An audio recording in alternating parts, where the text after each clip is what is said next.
Hello, we're here with Midtown Tribune News. Last week there was a meeting held by Councilman Ari Kagan at the Lone Star Sports Bar and Grill in Bay Ridge.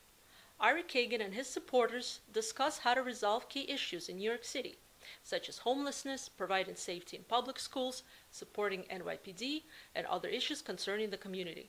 Local politicians and speakers, such as Renee Mitchell and Brian Fox, joined Ari Kagan to address affordable housing, educational reforms, guidelines of jail bail policies, and more. And so many others, and certainly the councilman will mention everybody. We'd be here all night if we mentioned all the people. It's such a great turnout. But, you know, my name is Lee McCabe. I've run for city council before. I know this is a very hard thing to do. And I ran trying to represent this area. I love Bay Ridge. I was born and raised in this neighborhood. It means a lot to me. Now the district has changed, so we still have Bay Ridge, and we have some new neighborhoods in Coney Island, in Gravesend, and in Seagate. Let's give a shout out. All right, Coney Island, Bath Beach, Gravesend, Seagate. Woo! Take it back. So, what I'd like to say though is, you know, I have a long history of working in this community. I've worked for elected officials. I've been a community activist. I've done a lot of volunteer work. Sometimes very thankless. I do it because I love my community. You know, my community raised me. I won't get into it, but I had a hard time in life at some periods of my life. My family had a hard time. My community stepped in and helped me out when I needed it most. Helped my father out, helped my mother out. And my way of paying back was getting involved in this community. I can tell you that for over 20 years, across the aisle and everywhere else, I've seen Ari Kagan. Ari Kagan has been there, again, doing some of the selfless work that goes into community organizing, that goes into representing the community. For 20 years, he's been there. He always hasn't been front and center as a politician. He's been behind the scenes. He's been doing the grassroots work. That's the kind of leader that we need. That's the kind of person that we need in office. And when you look around this room, you know, we announced this maybe 2 weeks ago, and we filled this place up. And everyone you talk to here says the same thing about Ari. And the other thing is, they've all known him for a long time because he's been doing community work for such a long time. He represents half of this district. The goal in this campaign is to make sure he represents the other half. You all here are doing a great service by coming and supporting that. We've got to get past the primary and then win the general election. I know we've got the right choice. Let's give him a round of applause. Ari Kagan, re-elect City Councilman Ari Kagan. Thank you so much, Leo. You definitely know how to fire up the crowd. Yes. So, first of all, I would like to thank each one of you for coming. Some of you came a long way, some of you came a few blocks away. But this is like very warm place, very welcoming place, very hospitable place. So I'm very happy that Lone Star opened its doors for us, and I would like to thank each one of you for helping my campaign, for supporting me every day. And first of all, of course, I would like to mention my beautiful wife, Bella. Thank you so much, Bella. And my daughter, Victoria. My son is supporting me 100%. He couldn't make it tonight, Yakov. But he is definitely with us, and he will come to Brooklyn many times, as many as we ask him to come. I would like to ask my amazing staff who is here.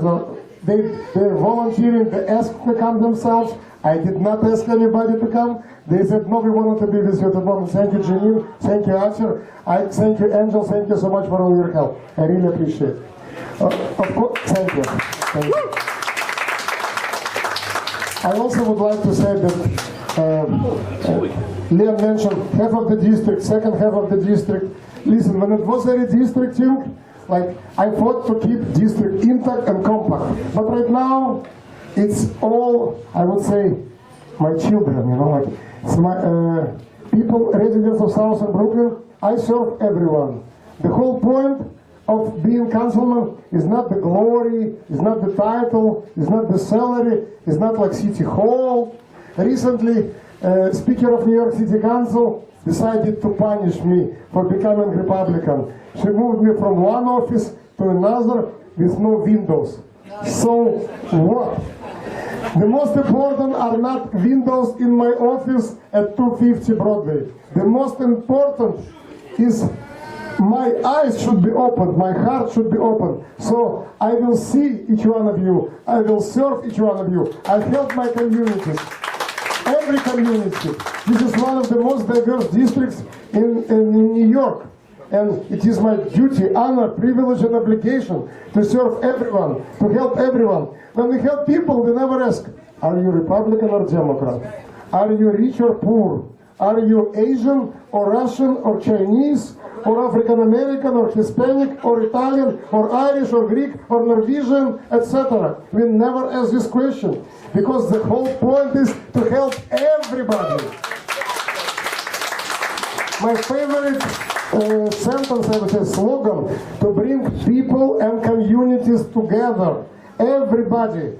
That's the whole point. We have so much hate, unfortunately, especially in the last several years, partially because of its lawlessness in New York City, because like anything goes, it's like no enforcement of anything.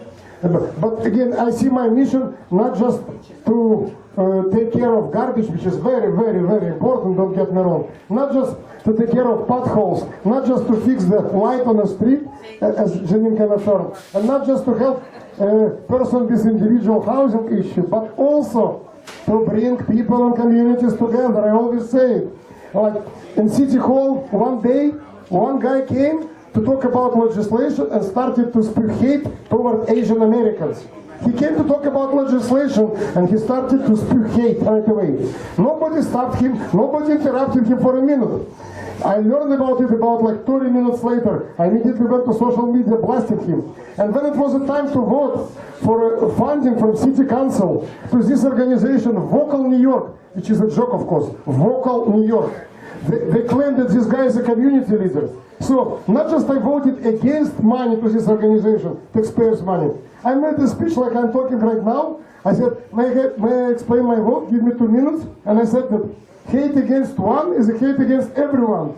Not just I am against giving money to this organization. We all should condemn this organization. Because they said this is community leader. The guy was a rapist, by the way, who raped 12 years old girl. And he came to protest legislation because he wanted us not to check criminal backgrounds of prospective tenants. He came to protest us because we were against this legislation and he was for it.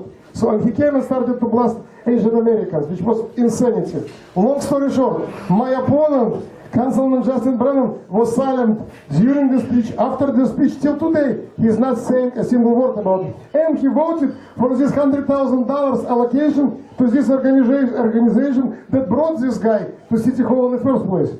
The favorite words from my Democratic colleagues in New York City Council very often, I for all, I for all, no questions asked, no questions asked. I'm a journalist by trade, I always ask questions. Why are we going to vote for it? Why we need to vote only about electricity rates in Puerto Rico, not about electricity rates in Brooklyn? Oh, you are racist. Why you do not love Puerto Rico? I love Puerto Rico. I love Puerto Ricans. And I love Mexico. And I love Ukraine. And I love all countries in the world. But I was elected by people in South and Brooklyn. And I believe that it's a problem that electricity rates in New York City are exorbitant. And nobody wants to talk about it. Because the Canadian is a monopoly. So before I vote for a resolution talking about electricity rates anywhere else, first I wanted to talk about electricity rates right here at home in Brooklyn, because it's exorbitant rates. And I can go on and on and on. But before I go on, I would like to say that I'm working right now in half of the district. But I'm going door to door, business to business, person by person, in every part of the district, including in Bay Ridge. And you can ask my campaign manager, Jenny Moore, you can ask Liam McCabe, you can ask Brian Fox, am I coming to Bay Ridge? Very soon people in Bay Ridge will say, oh, he is everywhere. Like my opponent saw me at one event and said, what are you doing here? I said, thank you very much. That's a compliment.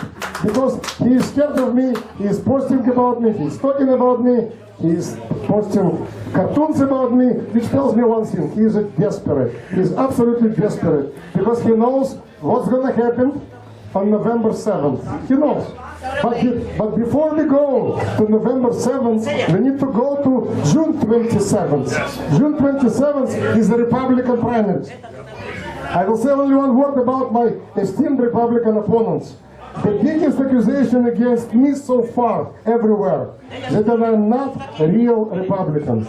Because they even invented some kind of like, oh, Brooklyn real Republican, something like this. So, I can tell you, not just I'm not going to say I'm a real Republican or not real Republican, but I can tell you, as a person, as an American citizen, as a New Yorker, I always supported NYPD and law enforcement. I always fought for gifted and talented programs. I always fought for keeping SAT exam, entrance exams to specialized schools. I was at rally after rally saying you cannot play American dream in the lottery.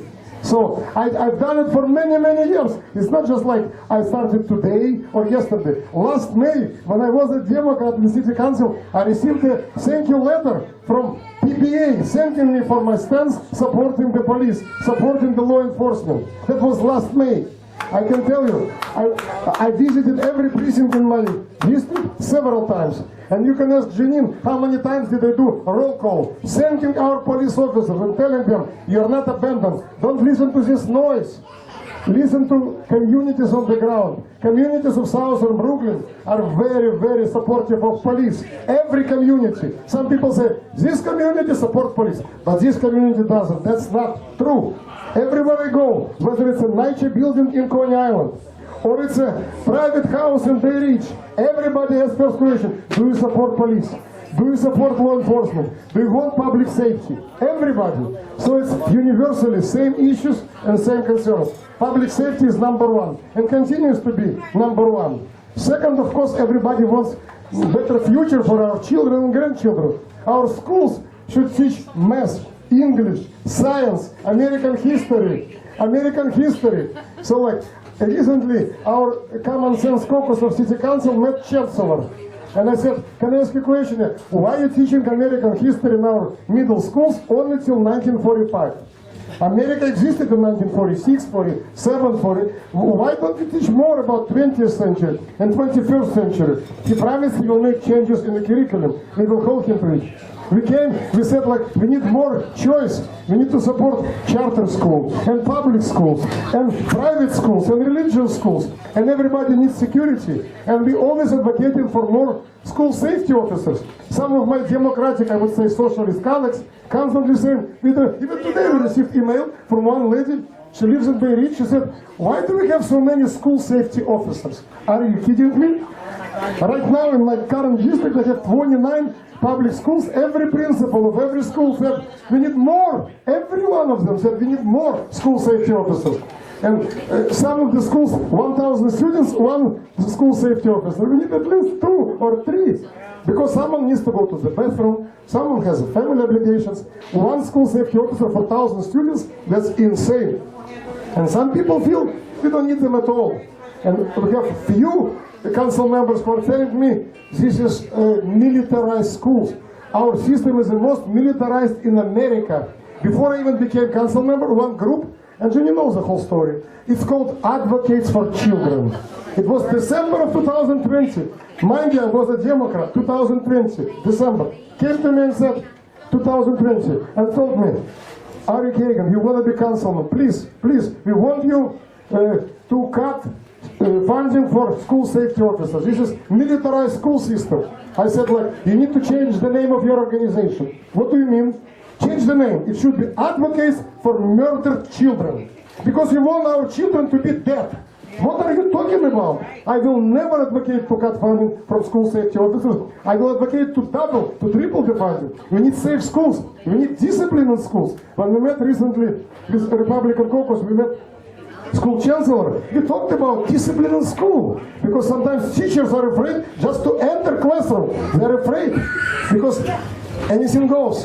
In New York City, anything goes. You can say anything, you can do anything, you can attack anybody. Look what happened a few days ago in Queens. Group of teenagers came to a Chinese restaurant, ransacked everything and left, laughing at everything. No consequences. When I came to Rikers Island, and some of our democratic colleagues are saying, we need to abolish solitary confinement. It's very inhumane. And they tell me, I said, why? because United Nations said so. I said, whoa! United Nations is now running New York City. New York City jail system is run by United Nations. So I went myself. By the end of December, right before New Year, I visited Rikers Island. And I was in so-called restrictive housing, because, you know, we cannot call things like they should be. But like, okay, no more solitary confinement. It's called restrictive housing now. Okay. So I visited, the guy there saying, I don't know why I'm here. I don't know, like I did nothing. It's my constitutional rights are broken. And this lady who is in charge of this floor, she is wrong. She never explained to me why I'm here. I turned out and said, what's going on?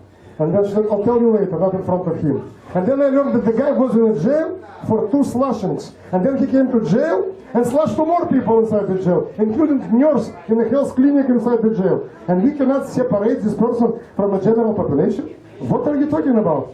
And then no, we want a safety. Who wants safety? When I switched to Republican Party, I said, Democratic Party is doing everything possible to make all of us less safe, to make sure that everybody is attacked, everybody is robbed, everybody is, I'm sorry, raped, or even killed, because no consequences. And they want criminals to come to our houses. That's why no criminal background checks for prospective tenants. They want businesses being like robbed.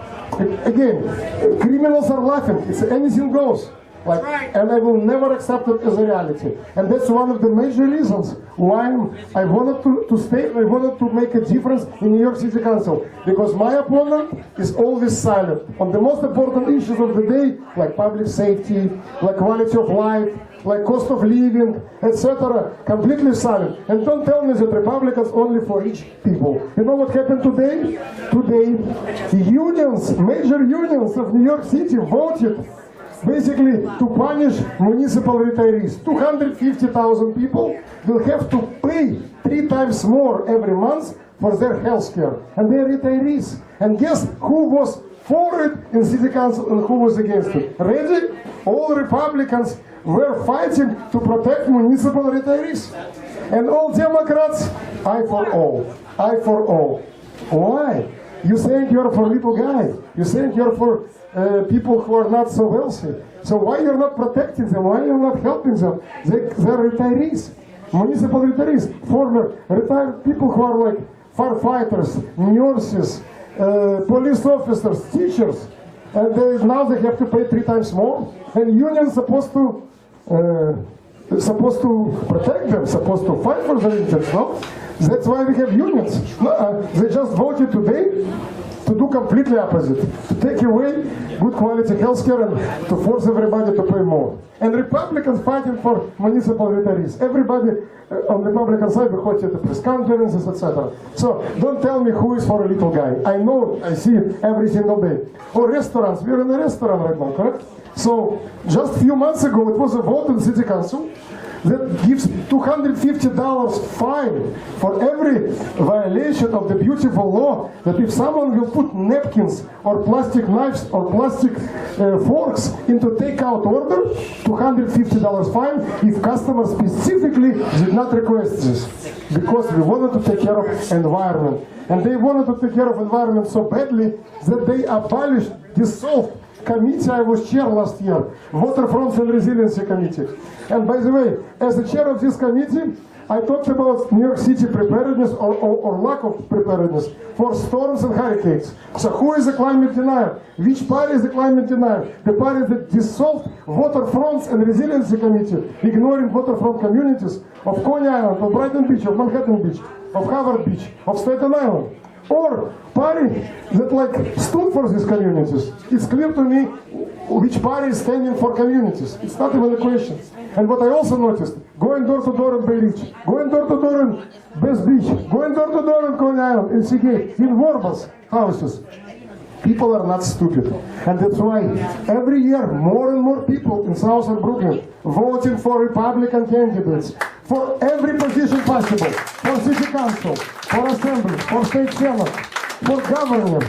In New York State, 4-1 advantage for Democrats, 4-1. And Lee Zeldin last year got 47%. He almost won the election. My point is like, don't believe everybody like New York Times or something like this. No. Even Democrats are fed up. Everybody wants to vote for Republican because they know only one party in New York City and New York State, defending rule of law, good quality education, quality of life, fighting to lower cost of living. Like, I recently saw a post of my Democratic opponent. He was joking about $8 for a dozen of eggs. He wrote, "Go vegan." It's an absurd reaction, completely absurd. Instead of advising people to go vegan because very expensive food, how about like lowering property taxes? How about lowering taxes on every single business? How about not inventing another fine and another regulation on everybody? It's absurd. And then they're asking about affordable housing. They're killing affordable housing.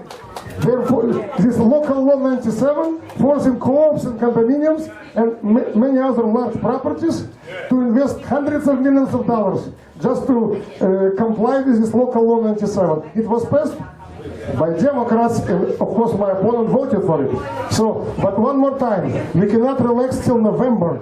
June 27 is the Republican primaries. And again, if the only accusation from another side that I was a Democrat, then Ronald Reagan was a Democrat, Donald Trump was a Democrat, you know, like Giuliani was a Democrat, you know, like, and then they decided, you know what, enough is enough.